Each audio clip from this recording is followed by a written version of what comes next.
असं वाटलं की बदल करायला पाहिजे, तुम्ही पक्षाबरोबर राहायला पाहिजे, तुम्ही कसे निष्ठावान? नाही, पण राऊतसाहेब दीर्घकाळ नगरसेवक महापौर पद भूषवलेल्या मंडळी नाही, रिपीट केले गेलेले आहे. तिथेही स्थानिकांची इच्छा होती. अनेकांना जवळपास 4-4-5-5 टर्म ज्यांनी नगरसेवक पद भूषवलेलं आहे, मग काय झालं? महापौर, उपमहापौर, स्टँडिंग खरं म्हणजे कमिटी, संकेत स्टँडिंग सोडून द्या, संकेत असे आहेत राजकारणातले महानगरपालिकांच्या की महापौर पदावरील राहिलेल्या व्यक्तीनं पुन्हा नगरसेवक पदाची निवडणूक लढू नये असे संकेत आहेत. पण गेल्या काही काळापासून ते संकेत कोणी पाळत नाही, ते सोडून द्या. तुम्ही जे म्हणताय की अमुक अमुक अमुक, काही वॉर्डामध्ये काही मतदारसंघामध्ये विजयासाठी बदल आवश्यक असतात, ते करण्याचा अधिकार त्या पक्षाच्या प्रमुखांना असतो आणि त्यानुसार त्यांनी ते केले. रावसाहेब आपण म्हटलात की मनसे आणि शिवसेनेची भक्कम आहे, मात्र एकीकडे राजकीय वर्तुळात अशा चर्चा आहेत की आपण आवळा देऊन कोवळा काढून घेतला मनसेकडे. राजकीय वर्तुळातल्या चर्चांना फार किंमत द्यायची गरज नाही. काल माननीय राज ठाकरे काल मातोश्रीवरती होते ना, त्या कोहळा मिळाला म्हणून ते आले होते का? आणि तुम्ही त्यांची मातोश्री बाहेर हसत हसत बाहेर पडतानाची छायाचित्र दाखवलीच ना. तुम्ही कोण ठरवणार आवळा कोहळा? तुम्ही नाही ठरवू शकत. राज साहेबांना त्यांच्या पक्षाला जास्तीत जास्त जागा मिळाव्यात, जिंकून याव्यात अशी आमची इच्छा आहे आणि भावना आहे. कारण त्यांच्या पक्षाने म्हणजे महाराष्ट्र नवनिर्माण सेनेनं सुद्धा उत्तम जागा जिंकल्या, तर शिवसेनेनं जिंकलेल्या जागांना किंमत आहे, तरच आम्ही बहुमताचा आकडा जो आहे तो पार करू शकतो. त्याच्यामुळे आम्हाला असं वाटतं की राजसाहेबांच्या महाराष्ट्र नवनिर्माण सेनेनं सुद्धा त्यांना मिळालेल्या जागापैकी किमान 80% जागा जिंकाव्यात आणि आम्ही सगळे त्यासाठी प्रयत्न करू. रावसाहेब काल 2 तास राज ठाकरे उद्धव ठाकरे मातोश्रीत होते. काही प्रचाराचं सूत्र सभाचं नियोजन वगैरे काही ठरलं आहे का? नक्कीच काल आम्ही होतो, राजसाहेब आले. त्याच्या आधी मी राजसाहेबांच्या निवासस्थानी गेलो होतो. आम्ही चर्चा करून मग आम्ही उद्धवजीने निमंत्रित केलं त्यांना की आपण मातोश्रीवर या, आपण चर्चा करू. आणि चर्चेचं जे सूत्र आहे ते संयुक्त सभा, प्रचाराची दिशा, शिवतीर्थावर सभा किंवा मुंबई, नाशिक, कल्याण, डोंबिवली, ठाणे इथे संयुक्त सभा कधी आणि कशा प्रकारे घ्यायच्या याच्यावर नक्कीच काल चर्चा झाली. त्यात लपवण्यासारखं काही नाही. जाहीरनाम्याचं प्रकाशन, संयुक्त जाहीरनामा, त्या संदर्भात चर्चा झाली आणि ती सकारात्मक झाली, व्यवस्थित झाली. त्याचे काही आता आम्ही त्या संदर्भातल्या काही गोष्टी आम्ही आज ठरवून टाकू. महापालिका निवडणुकीत जसा ब्रँड ठाकरे हा प्रचाराचा केंद्रबिंदू असेल ठाकरे बंधूंच्या युतीचा, तसं भाजप आणि महायुतीचेही स्टार प्रचारक मुंबईत येणार आहे. म्हटलं जाते की पंतप्रधान नरेंद्र मोदी सुद्धा प्रचारासाठी येऊ शकतात. म्हणजे महानगरपालिकाच्या निवडणुकीला राष्ट्रपतीला आणलं तरी मला आश्चर्य वाटणार. जसं काल म्हणालो मी की परदेशातून जर कोणी मोदींना मिठा मारणारे लोक आले तरी मला आश्चर्य वाटणार नाही. मुंबई महानगरपालिकेसारख्या निवडणुकीत तुम्ही देशभरातून लोक गोळा करून आणताय, पण ती भाजपचं आता ती परंपरा झाली. राज्यांचे मुख्यमंत्री, पंतप्रधान, गृहमंत्री, माझ्या माहितीप्रमाणे 11 तारखेला प्रधानमंत्री मुंबईत येत आहेत.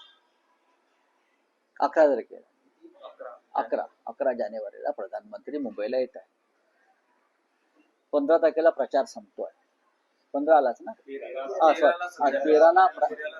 15ला निवडणूक आहे, 13ला प्रचार संपतोय. आणि एका धार्मिक कार्यक्रमासाठी धार्मिक कार्यक्रमाचं खास आयोजन केलंय त्या दिवशी मुंबईतल्या जैन समाजाचं, आणि प्रधानमंत्र्यांनी ते आमंत्रण स्वीकारलंय. ते प्रचारासाठीच येत आहेत ना. त्या पंथाच्या, त्या धर्माच्या लोकांना प्रभावाखाली घेण्यासाठीच येत आहेत की भाजपला मतदान करा. निवडणूक आयोग काय ढोलक्या मारतोय? काय करतोय निवडणूक आयोग? या राज्याचा निवडणूक आयोग जो आहे त्या आयोगाचे एक प्रमुख आहेत वाघमारे म्हणून. त्याने वाघमारे या नावाला जागावं आणि भाजपच्या लांडग्यांना आवरावं. अशीच माझी त्यांना विनंती आहे. रावसाहेब, मतदानाआधीच भाजपचे 2 उमेदवार विजय झालेले आहेत बिनविरोध कल्याण डोंबिवली हो द्या महानगर. हो द्या बोला कुछ हिंदी में है. जो है पंतप्रधान नरेंद्र मोदी मुंबई इलेक्शन के लिए जो है दिल्ली से आने वाले हैं. बात ऐसी है कि ये महानगर पालिका का चुनाव है. प्रधानमंत्री आप ग्राम पंचायत को भी जाते हैं. हाँ, पूरे देश के केंद्रीय मंत्री, राज्य के मुख्यमंत्री योगी जी मुंबई में आकर डेरा डालेंगे. 11 तारीख को प्रधानमंत्री जी एक धार्मिक कार्यक्रम में आ रहे हैं. धार्मिक कार्यक्रम में 13 तारीख को प्रचार थम जाएगा. 15 को चुनाव है मुंबई महानगर पालिका ठाणे सब कुछ. और प्रधानमंत्री जी अगर 11 को मुंबई में आते हैं तो राज्य निवडणूक आयोग जो है, राज्य चुनाव आयोग ने उनको रोकना चाहिए. कौन से कार्यक्रम को आ रहे? धार्मिक कार्यक्रम है, वो बाद में भी हो सकता है, लेकिन उस माध्यम से उन लोगों को वो अपील करेंगे कि भारतीय जनता पार्टी को वोट दीजिए, मैं आया हूं आपके कार्यक्रम. तो चुनाव आयोग की जिम्मेदारी है कि इस प्रकार के कार्यक्रम को रोकना चाहिए. Thank you.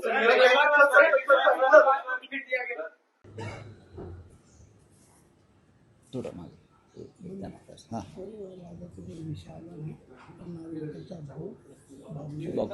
हा बोला काय. एक तर असं आहे की अर्ज सगळ्यांनी काल भरले, मात्र अधिकृत उमेदवारांची यादी ना तुमच्या पक्षाने जाहीर केली ना शिंदेच्या शिवसेनेने जाहीर केली. यामागचं काय नेमकं अचानक? नाही, गेले अनेक वर्ष अशा याद्या शिवसेनेतर्फे जाहीर केल्या जात नाहीत, हे आपण पाहिलं असेल. शिवसेना प्रमुखांपासून सुद्धा आम्ही पाहिलं.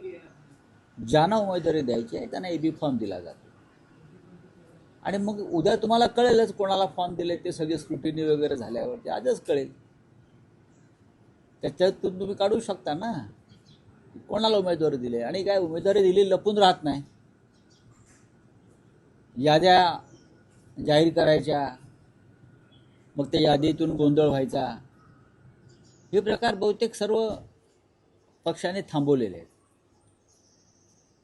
उमेदवारांचे अर्ज वैध ठरल्यावरती यादी येते ती फायनल. काल संध्याकाळपर्यंत शिवसेनेने ज्यांना उमेदवारी अर्ज दिले, एबी फॉर्म दिले, त्या सगळ्यांनी वाजत गाजत आपले अर्ज भरलेले आहेत. महाराष्ट्र नवनिर्माण सेनेच्या उमेदवारांनी सुद्धा उत्साहात अर्ज भरलेले आहेत. काही ठिकाणी शिवसेना, महाराष्ट्र नवनिर्माण सेना यांनी एकत्र जाऊन अर्ज भरलेले आहेत. बाकी इतर पक्षात काय गोंधळ चाललेला आपण पाहिला असेल. 14 ठिकाणी महायुती तुटलेली आहे. जी काय महायुती म्हणतायत ती 14 महानगरपालिकांमध्ये ही महायुती तुटलेली आहे. अनेक शहरामध्ये महायुतीमध्ये लोक एकमेकांच्या छाताडावर बसलेले आहेत. शिस्तबद्ध वगैरे भारतीय जनता पक्षाच्या तिकीट वाटपात नाशिकपासून संभाजीनगरपर्यंत आणि ठाण्यापर्यंत काय गोंधळ झाला आणि लोकांनी, महिलांनी, मुलींनी कसा आक्रोश केला, हे सुद्धा चित्र पाहण्यासारखं होतं. बाहेरून आलेल्या उमेदवारांना, गुंडांना उमेदवारी देण्याचं काम अजित पवारांपासून सर्वच पक्षाने केलं. ही लोकशाही आहे त्यांच्या पक्षात. भाजपने म्हणतात की रीग आहे आमच्याकडे म्हणून. हा, गुंडांची रीग लागलेली आहे. काल गजा मारण्याच्या बायकोला अर्ज दिलाय आणि रीग लागली आहे ती पैसे घेण्यासाठी. उमेदवारी बरोबर जे 5 कोटी रुपये दिले जात आहेत उमेदवारी अर्जाबरोबर, त्या 5 कोटीसाठी ही रीग आहे. आणि शिंदेकडे उमेदवारी बरोबर 10 कोटी.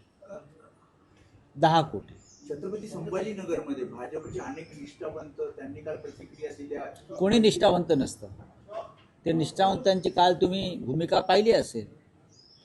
पुण्यामध्ये भाजपचे अनेक निष्ठावंत अजित पवारांच्या पक्षात गेलेत, अन्य पक्षात गेलेत. संभाजीनगरात सुद्धा निष्ठावंत म्हणून घेणारे भाजपचे शिस्तबद्ध कार्यकर्ते कुठल्या पक्षात गेले? हा, निष्ठावंत वगैरे काय नसतं. आज शिंदे गट, भारतीय जनता पक्ष आणि अजित पवार उमेदवारी अर्जाबरोबर जे आर्थिक पॅकेज देत आहे 5-5, 10-10 कोटीचं, त्यासाठी हा गोंधळ आणि रीग, निष्ठा त्या पैशाच्या पावसात वाहून गेलेल्या आहेत.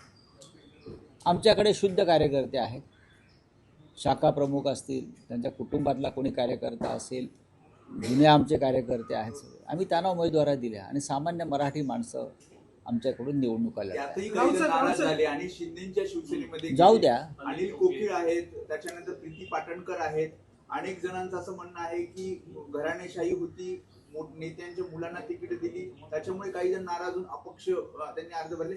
या बंडखोरांना आता रोखणार कसं? बघा, ह्याला मी बंडखोरी हा शब्दच मी कालही म्हटलं, हे बंड वगैरे काय नसतं. याला तुम्ही कसलं बंड म्हणताय? या पक्षात तिकीट दिलं नाही म्हणून दुसऱ्या पक्षात जाऊन तिकीट घ्यायचं, हे बंड झालं का? बंड एकच झालं या देशामध्ये, ते 1857चं बंड, ब्रिटिशांच्या विरुद्ध स्वातंत्र्यासाठी, विचारांसाठी झालेलं बंड आहे. तिकिटासाठी बंड होतात. मग तुमची निष्ठा तिकिटावर आहे की पक्षावर आहे? असं बाळासाहेब ठाकरे नेहमी सांगायचे की तुमची निष्ठा तिकिटावर आहे की पक्षावर आहे, ते ठरवा. ज्यांची तिकिटावर निष्ठा आहे ते निघून गेले. तिकीट नाकारण्याच्या नंतर दुसऱ्या मिनिटात जर एखादा उमेदवार जाऊन दुसऱ्या पक्षात उमेदवारी घेतो, याचा अर्थ तू गेल्या 10 दिवसापासून त्या पक्षाच्या संपर्कात आहेस. बरोबर ना? त्यांना परत बोलवणार की कशाला? मागे घ्यायला लावणार? नाही, जे दुसऱ्या पक्षात जाऊन ताबडतोब पुढल्या 5 मिनिटात उमेदवारी घेतात, एवढं सोपं असतं का? याचा अर्थ तुम्ही मागच्या 10 दिवसापासून किंवा काही काळापासून त्या पक्षाच्या संपर्कात आहात की मला इथे तिकीट मिळालं नाही तर मी ताबडतोब तुमच्याकडे येतो. यांना निष्ठावंत किंवा बंडखोर वगैरे कसं म्हणणार तुम्ही? यांना बेईमानच म्हटलं पाहिजे. त्यातले काही लोक 2-2, 3-3 वेळा नगरसेवक झालेले आहेत पक्षाच्या तिकिटावर. इतर कोणाला, तरुणांना, नवीन लोकांना संधी द्यायची नाही का? काय पक्षात लोक वर्षानुवर्ष काम करतात, काही लोकांना आम्ही देऊ शकत नाही, पण काही ठिकाणी जर संधी असेल तर ती द्यायला पाहिजे. आणि अशा प्रकारे माननीय शिवसेना पक्षप्रमुखांनी अशा अनेक विभागामध्ये नवीन लोकांना संधी दिली आहे. जसं आता तुम्ही मगाशी शिवडीचा एक उल्लेख केला. राज ठाकरे राऊत साहेब, उद्धव ठाकरे राऊत भेट साहेब, झाली, त्याच्यामुळे मातोश्रीच्या अंगणात देऊन कोहळा काढलाय. अशा प्रकारच्या राजकीय चर्चा ज्या आहेत ते मनसे काय बंडखोरी झाली? चंद्रशेखर वायगणकर यांनी अपक्ष उमेदवारी बरोबर आहे ना? दिली आहे. अपक्ष उमेदवारी मातोश्रीला आव्हान देण्याचा प्रयत्न नाही, मातोश्रीला आव्हान वगैरे काही नाही. श्रीकांत सरमळकर यांचे जावई हरिशास्त्री यांना मेरिटवरती उमेदवारी दिली.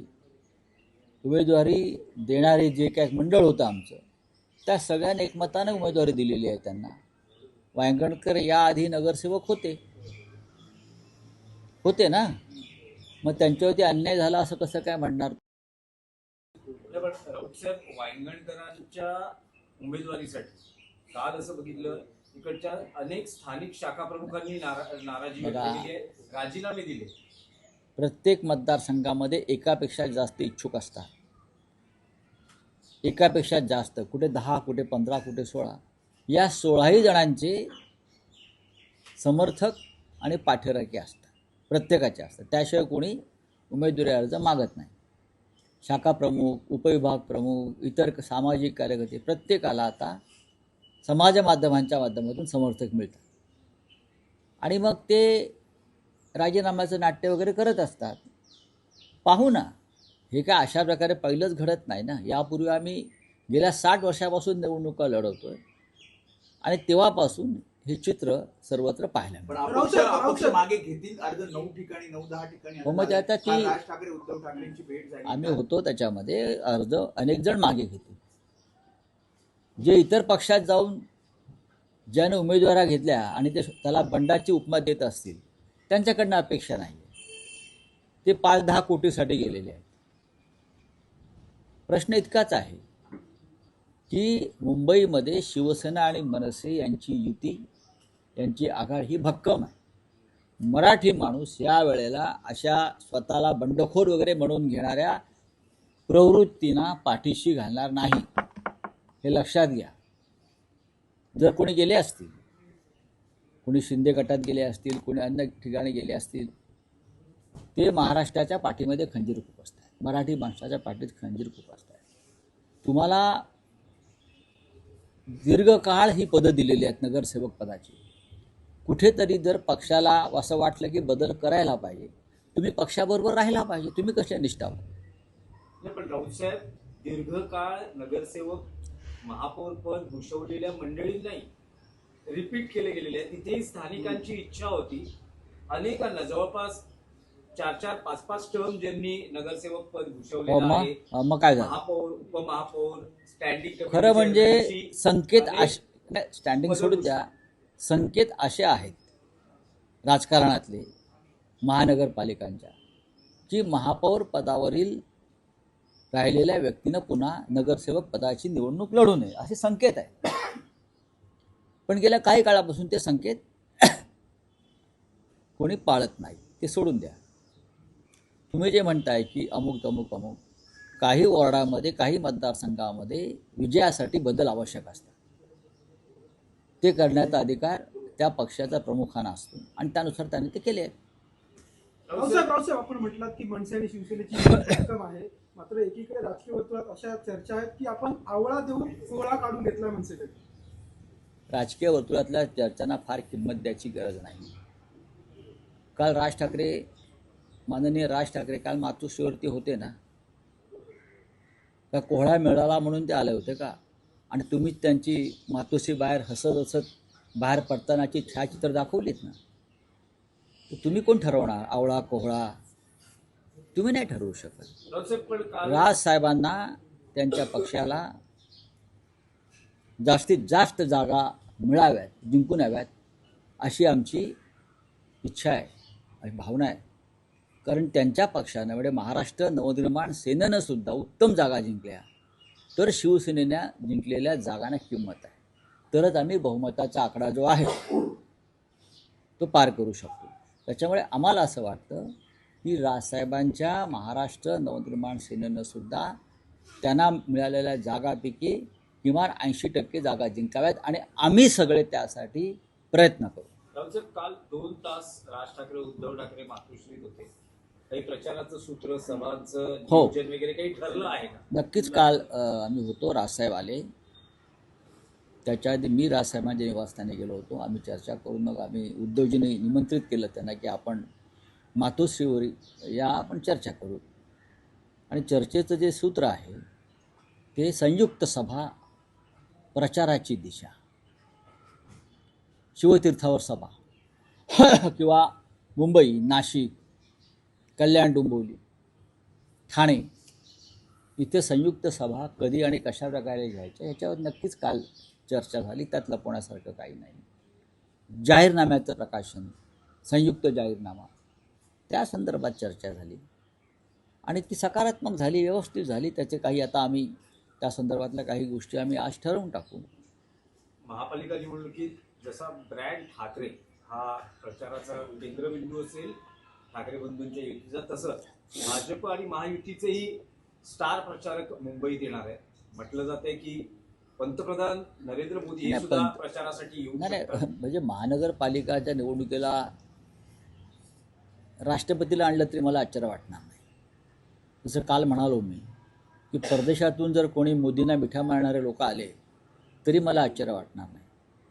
मुंबई महानगरपालिकेसारख्या निवडणुकीत तुम्ही देशभरातून लोक गोळा करून आणताय, पण ती भाजपचा आता ती परंपरा झालेली आहे. राज्यांचे मुख्यमंत्री, पंतप्रधान, गृहमंत्री, माझ्या माहितीप्रमाणे 11 तारखेला प्रधानमंत्री मुंबईत येत आहेत.